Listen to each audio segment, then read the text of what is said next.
This is Deeper Than the Cut. We are, as always, back inside of Executive Cuts, right outside of downtown Detroit.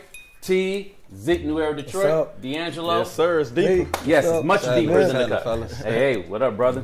All right, so let's talk about the NFL draft in the Motor City, downtown. I mean, all eyes on the Motor City in a positive way.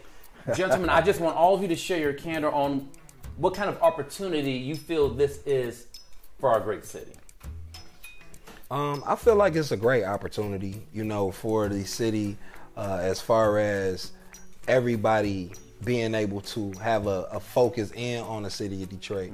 But my thing is, I just want to make sure that we not doing a smoke screen on what the city really is, and you know, the people in the city and what this city really stands for and things of that nature. And also, you know, and all the glitz and the glamour of how beautiful we pushing to make the downtown area look. You know, I just really would like the NFL to, you know, make sure that they doing their due diligence too as well in the neighborhoods in the city of Detroit. You know what I mean? They need to, I feel like any big entity that come to a predominantly black city, a city you know, is cultured, especially with the sport and all of these different things. It should be somebody on that team to find out what's going on the ground in the city and how can we help. Like, those things are extremely important, not what's going on in the eyes of you know, big companies and big corporations, but outside of that, like, what's some of the issues? You know, the NFL is $1 billion animal.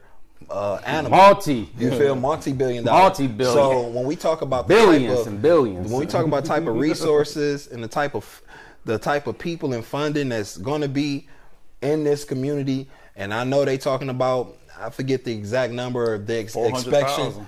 Yeah, but they put an actual number on how much money that's expected to be made. All the money here too as well during this time, and a lot of that money is going to stay downtown. And it's just like, where do we need a lot of that money at? You know what I mean? Like, we need the money, you know, in the community. You know, we need to make sure that some of these communities, you know, some of these kids in particular, that's why I got a lot of respect for even what Colin Kaepernick did. He came here, you know, to the city. I know what he was doing now, but he came here before the draft, tapped in with the community, tapped in with the kids, did a whole day camp for the kids, and made sure that you know, community was involved. Like, that's a big thing. Like, when we come to different cities, we want to make sure that community is involved. Painting the picture, so with the NFL draft being here in Detroit, you would like to see something along the lines of, how about a day camp at a Henry Ford High School, a Mumford High School, a Denby High School, Osborne High School, go deep into the city neighborhood. Exactly. It's that simple. You could do something like that, but just have an effect and impact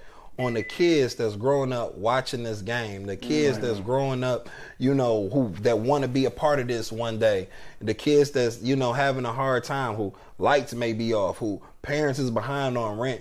Like, what is it? You know, we do it and we don't have nowhere near the amount. We help people pay people water bill, gas bill, rent. You know, we offer a lot of those resources too. But it's just like, how are we sitting on billions of dollars and not coming to a city and say, well, okay, let's impact and affect the actual economy here outside of a downtown area that's going to grow and get theirs regardless. I want to go down memory lane, and let me keep in mind, and let's all keep in mind different circumstances for what I'm about to lay out. Different circumstances between then and now. When the Super Bowl was in Detroit years ago, 2005, 2006. I think it was around there. Around that time. Yeah.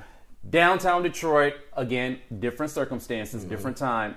Downtown Detroit was spotless. It was clean. It looked great. Then shortly after the Super Bowl, we kind of went back to the smoke same. Screen. Well, that's the smoke screen I was just talking about. Yes. You know what I mean? It's the smoke screen and illusion. We want to, you know, it's no different. Use this as a platform to elevate. Not just showcase. Yeah, we and that's the big thing. Like, are we going to take this and say, okay, we're going to elevate the city as a whole, or are we going to show the world a fake image of what Detroit is? Let's show the real Detroit. We can be proud of the real Detroit. You know, the real Detroit and all the bumps and bruises and the beauty of it. You know what I mean? Because, you know, Detroit culture is the culture, especially right now during this time. So make sure that we are cultured when we do these type of things. You know what I mean? That's extremely important. So, and then the smoke screen stuff, if you're going to do this for this, let's make it a lifestyle, right? Let's keep it clean and make it a lifestyle. Let's do the things that we're doing in this big rush. Let's continue to do this every day. You feel me? Let's keep it up. And it's just like we got to put ourselves in a position to do those type of things and make it a lifestyle, and then also hold people accountable too as well. Once again, NFL, what are we doing? You know what I mean? I know they're going to say, well, we got the kids camp at Campers Marcha, and they probably doing some stuff for kids downtown. I don't doubt it. But smoke screen stuff, this is like, what about the kids who can't afford to come downtown, or, you know, don't got a ride, or don't got, what is it? You know, what? Okay, are we paying for bus rides, free bus rides for kids in the hood who want to come downtown, or transportation, or something to include kids who not able to be in the mix, or like from our perspective, bring it to the hood. What's the harm in the NFL stepping out of downtown for a day and saying, okay, just like you said, we'll pick a Mumford, we'll pick a school that's in the inner city, and today this is what we doing. And if y'all got people that's having problems, or, you know, whatever it is in this community, if you are eligible, then we gonna help you out. And the kids that's having a problem in this community, let's see how we can help out longevity and work with organizations on the ground so that you can have longevity. That's the thing really quick that I want to say about people who come with all of this money that try to do stuff and squeeze it into a day.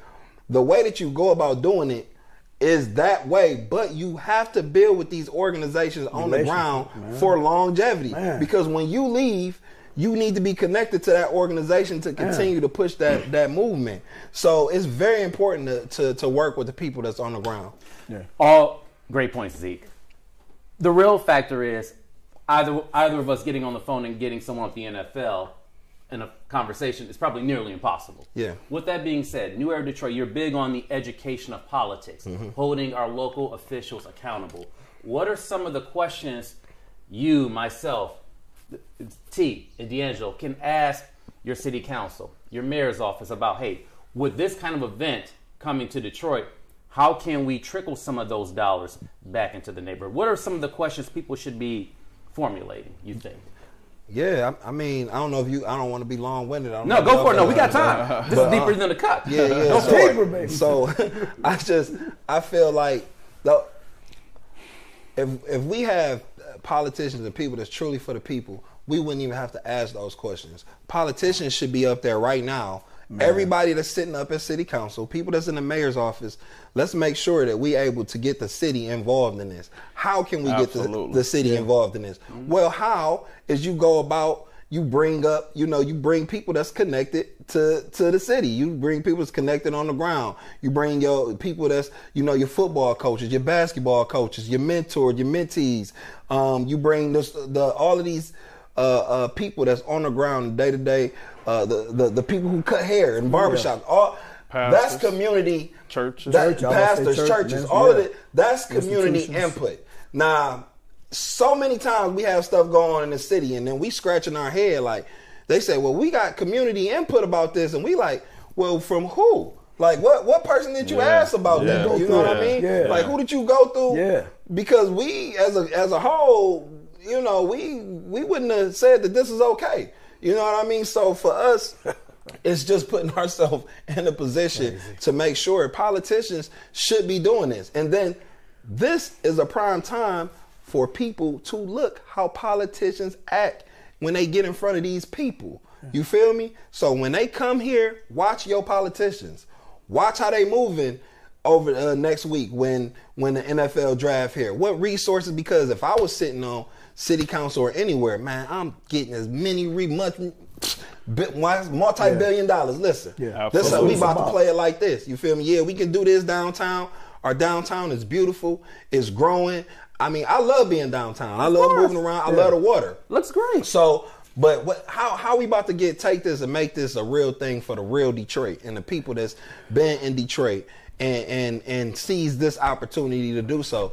Once again, that should be something that politicians should already be on. We should already done had meetings about this. I haven't been brought into one NFL meeting in this city, and we are the leading on the ground #1 organization in the city of Detroit. I haven't sat down with a single soul about the happenings of the NFL draft or the input of anything of community that has to do with community when it comes to the NFL draft. And that right there is a problem in itself. So when they say that community is involved in X, Y, and Z, if New Era Detroit is not involved, then it's a problem. I don't, and I'm not saying that to be cocky, but we've been doing this work in this community for so long. We are the #1 trusted organization in this community. We are the #1 leading organization on the ground in the city of Detroit. I can say that with confidence. So when we have big events like this, kind of go back to what I said earlier, we got to make sure that the people are included in this, because how we going to know how to move, where to go, who to contact to make sure that it's official and it's not a smoke screen. So yeah, we do have to hold ourselves a bit more accountable politically. But just for me, I'm just watching. I can't wait for the NFL draft to come, because I'm sitting and watch. It's election year this year, and especially next year for the city of Detroit. Mm-hmm. So watch your politicians and how they move. Yeah. If they go just about to be in events, shucking and jiving, shaking hands, you don't get nothing out of it. The mayor's race will be next year. Oh yeah, the mayor's race is next year. City council race is next year. Everybody on the clock right now. So if everybody in the city of Detroit, watch your politicians and how they move, especially when we got company as such coming into town.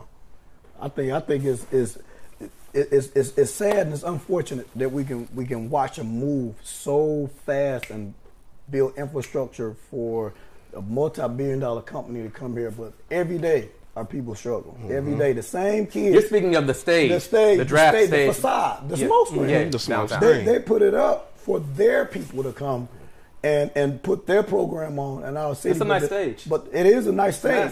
But a lot of people, like what Zeke is saying, we on the front line. Mm-hmm. Yeah.